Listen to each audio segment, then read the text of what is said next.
नमस्कार। आज की इस वीडियो में पुनः समांतर श्रेणी के अंतर्गत एनएमए पद पर आधारित प्रश्नों का अभ्यास करेंगे। तो आइए सबसे पहला क्वेश्चन हम लेते हैं।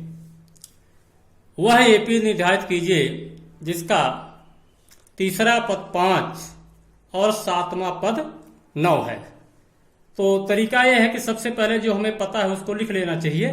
तो आइए हम लिख लेते हैं यहां पर सॉल्यूशन दिया है तीसरा पद A3 = 5, सातवां पद दिया है यानी A7 = 9। अब हमें कुछ राशियों को मानना पड़ेगा जिनका संकेत आप जानते हैं। माना AP का प्रथम पद A और सार्वांतर D है। तब A3 यानी तीसरा पद क्या होगा? तब A3 होता है A+3 - 1 × D implies A3 यहाँ 5 है। 5 = A+2D या ये हो जाएगा A+2D = 5। इसको हम दे देते हैं समीकरण नंबर 1। इसी प्रकार से दिया हुआ है सातवां पद पुनः है A7 = सूत्र होता है A+7 - 1 × D। A इंप्लाइज करेगा A7 यानी सातवां पद 9 है, तो 9 बराबर हो जाएगा A+6D या इसको हम लिख सकते हैं A+6D = 9। अब AP निर्धारित तब होगी जब हमें प्रथम पद और सार्वांतर मिल जाएगा। इसके लिए हमें समीकरण 1 और 2 को हल करना होगा। आइए हल करते हैं। तो समीकरण 2 में समीकरण 1 को घटाने पर, तो समीकरण 2 में समीकरण 1 को घटा दीजिए तो यह आ जाएगा A+6D = 9 एंड A+2D = 5। घटा देते हैं, चिन्ह बदल जाएगा। धन है तो ऋण, धन है तो ऋण, ऋण। ये कैंसिल हो जाएगा। 6D में 2D निकाल दीजिए। 4D = यहाँ आ गया 4। ये हो गया D = 4/4, 4 × 1 = 4 × 1 तो ये मिल गया हमें D = 1 यानी सार्वांतर मिल गया। अब सार्वांतर का मान प्राप्त होने पर हम एक का मान निकाल सकते हैं। तो D का मान समीकरण 1 या 2 किसी में रख दें। समीकरण 1 में रखने पर तो यहाँ हो जाएगा A+2D, D मीन्स 1, तो 2 × 1 = 5। ये इंप्लाइज करेगा A+3 = 2, A+2 = 5। तो यह जाएगा A = 5 - 2। This implies that A = हो गया 3। इस प्रकार से हमें प्रथम पद और सार्वांतर प्राप्त हो चुका है। अब हम AP लिख सकते हैं। तो अतः AP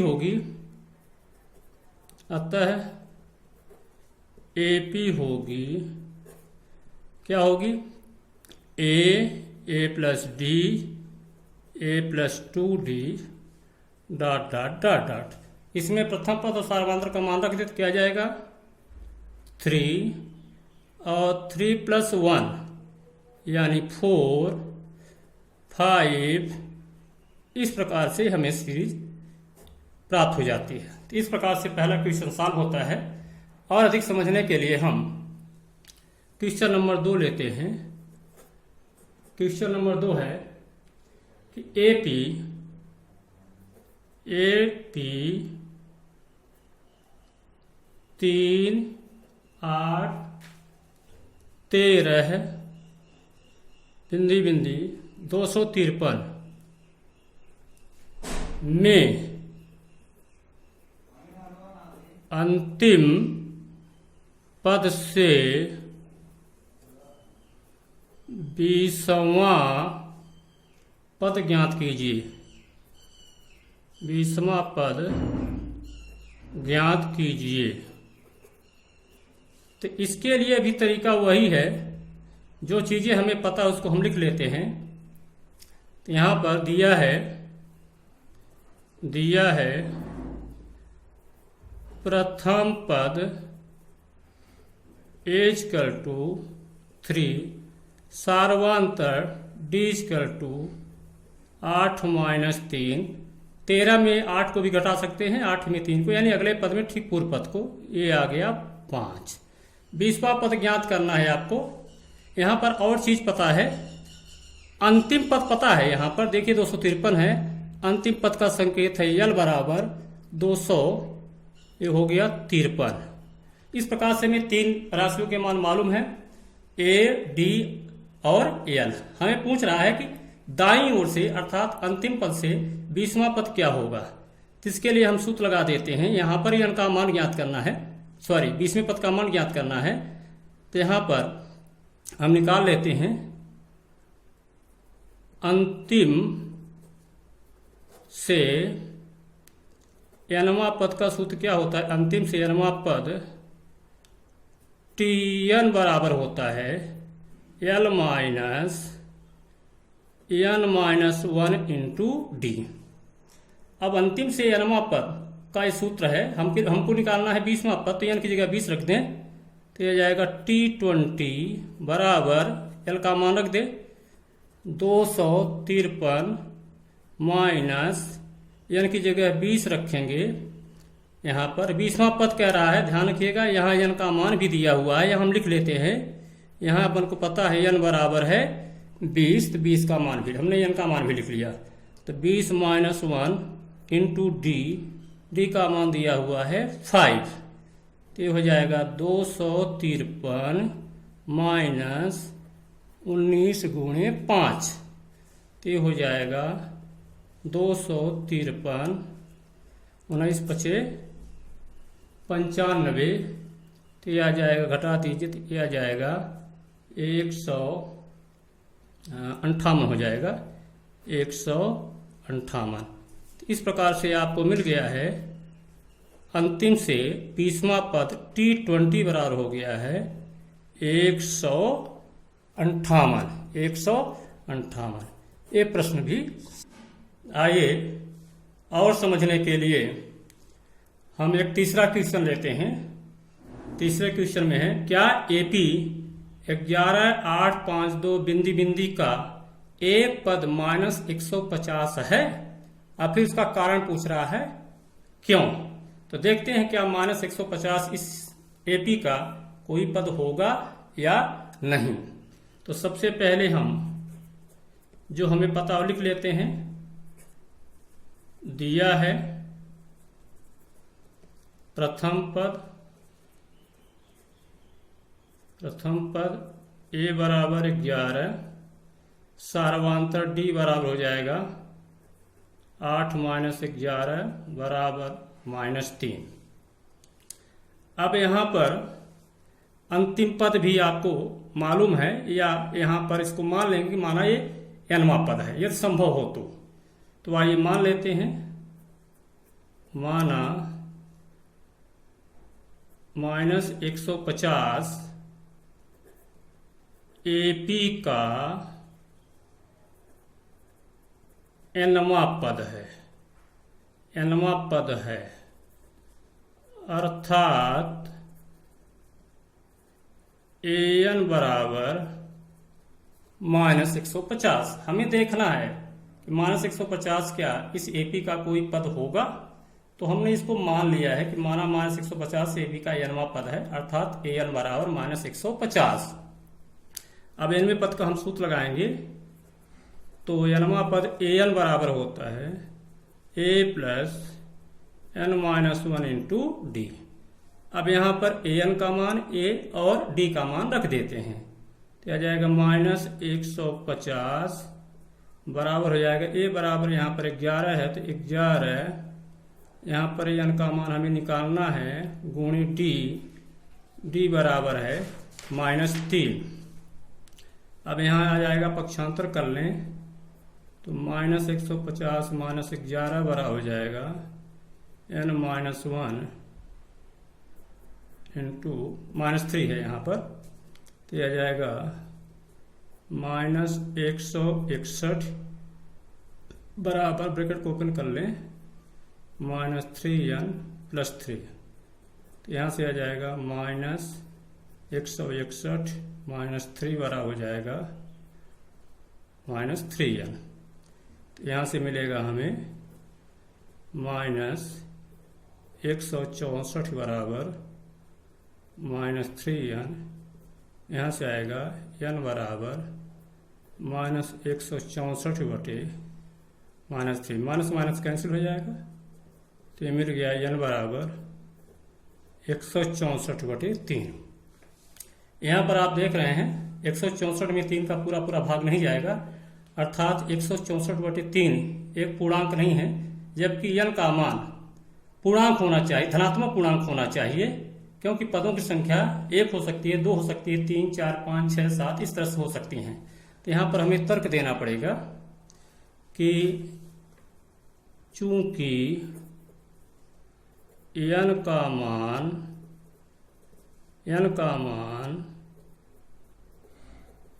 धनात्मक पूर्णांक नहीं है, अतः माइनस 150 एपी का कोई भी पद नहीं होगा। आइए और लेते हैं क्वेश्चन। अगले क्वेश्चन के रूम में हम ले रहे हैं क्वेश्चन नंबर 4 ले लेते हैं। उस एपी का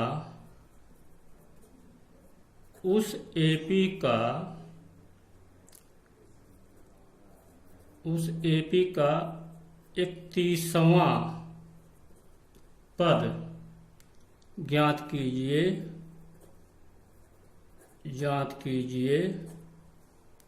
जिसका 11वां पद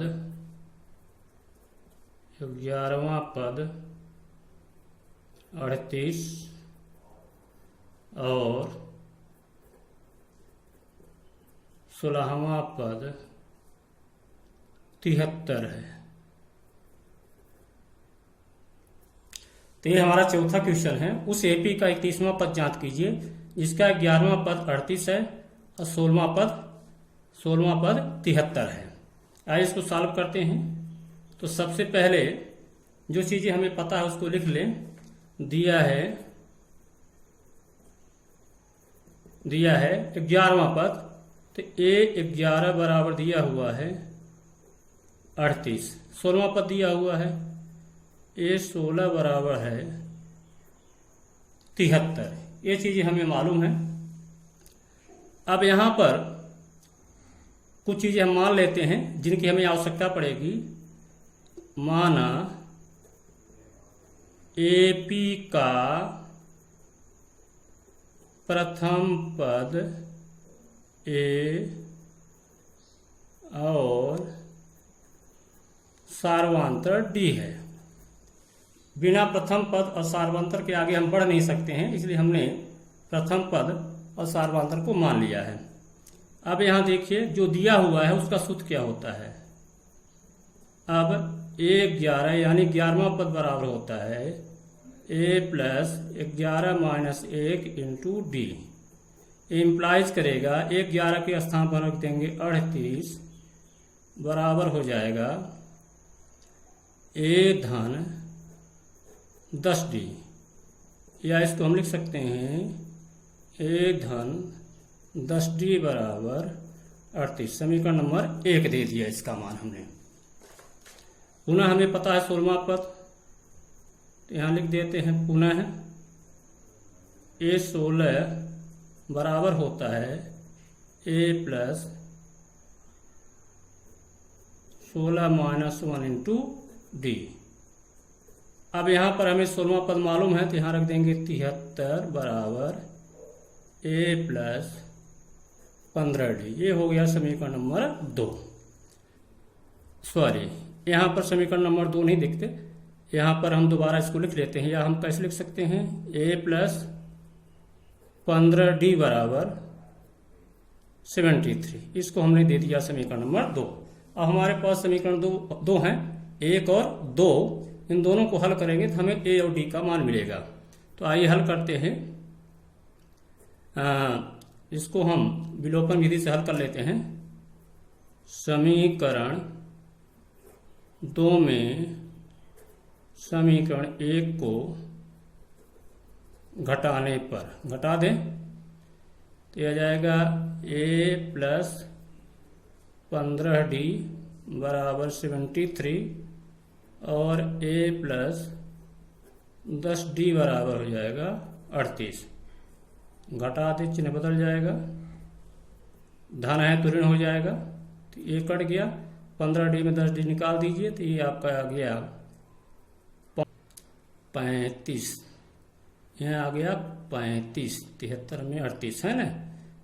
आगे आ जाएगा D बराबर 35/5, 5 एकम 5 सते 35, तो हमें मिल गया D बराबर हो गया 7। अब D का मान रख देते हैं। D का मान समीकरण 1 में रखने पर, समीकरण हमारा 1 है, A प्लस 10D, तो यह जाएगा A प्लस 10 गुणे D यानी 7 बराबर है 38। इम्प्लाइज कर देगा, ये हो जाएगा A प्लस 70 बराबर, ये हो जाएगा 38।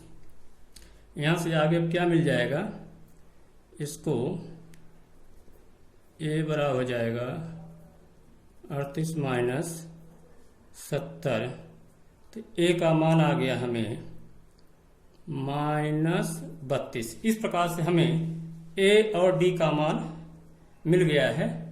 अब हमें 31वां पद कह रहा है, तो आइए 31वां पद हम ज्ञात करते हैं। तो इसका सूत्र हम डायरेक्ट रख देते हैं। यहाँ पर 31वां पद, यहाँ पर जो 31वां पद होता है A31 यानी 31वां पद बराबर होता है A plus 31 minus 1 into D। तो यहाँ से A आ गया A प्लस 30D। इसको आगे सॉल्व करें, A के स्थान पर हम रख दें, कितना आ गया है A का मान -32 प्लस 30D, D का मान आ गया है 7। तो यहाँ पर आ जाएगा, यहाँ पर मिलेगा -32 7 × 21 210। इस प्रकार से हमें मिल गया 31वां पद। A 31 बराबर हो गया है 178। इस प्रकार से इस AP का 31वां पद 178 होगा। ये प्रश्न भी सॉल्व हो गया। आइए 5वां प्रश्न लेते हैं। 5वां प्रश्न है, 3 अंकों वाली कितनी संख्याएं 7 से विभाज्य हैं। तो आइए देखें इसको कैसे हल करते हैं। 3 अंकों वाली कितनी संख्याएं 7 से विभाज्य हैं। 7 से विभाज्य का तात्पर्य है 7 के गुणज, अर्थात जिनमें 7 का पूरा पूरा भाग चला जाए। तो 3 अंक की सबसे छोटी संख्या होती है 100 और सबसे बड़ी संख्या होती है 999। तो 100 और 999 के बीच ही 7 से विभाज्य 3 अंक की संख्याएं होंगी। तो आइए इसको सॉल्व करते हैं। सबसे पहले हमें क्या लिखना होगा, तो यहाँ पर होगा 3 अंक की सबसे छोटी संख्या बराबर होती है कितनी? 100। अतः 7 से विभाज्य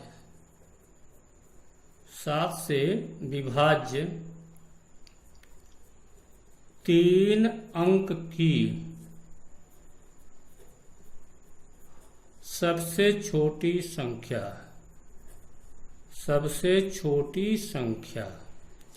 105 होगी।